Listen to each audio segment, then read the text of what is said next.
Dear God, it's been a while now since I could finally say for the first time, I do not believe in you anymore. It took me forever to get those words out because what if I was wrong? What if it was sin to say?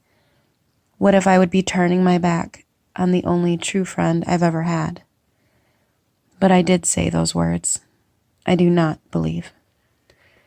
And yet, it feels like an ongoing funeral that may never end.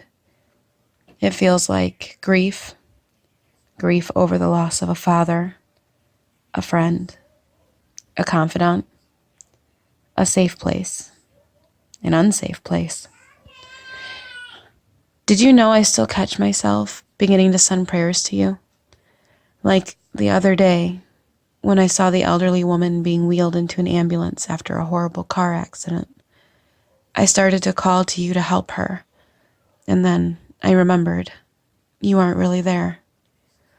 Or when I saw the dead animal on the side of the road, I started to pray as I always used to in secret, asking that they didn't suffer in their last moments.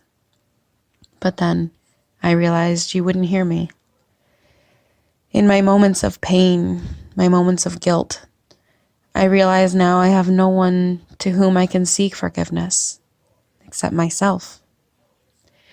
It feels like you died, much like I still think to call my grandmother and soon remember she won't be there to answer.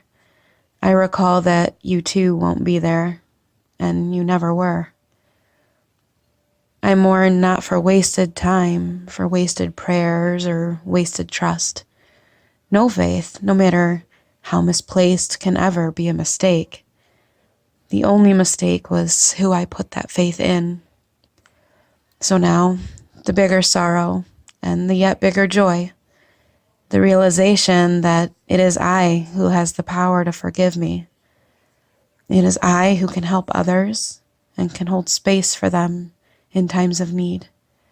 Divinity lies within me, waiting to be recognized and honored. And so maybe, just maybe, there isn't anything to truly mourn. For maybe, though I didn't realize it at the time, I was my own friend all along.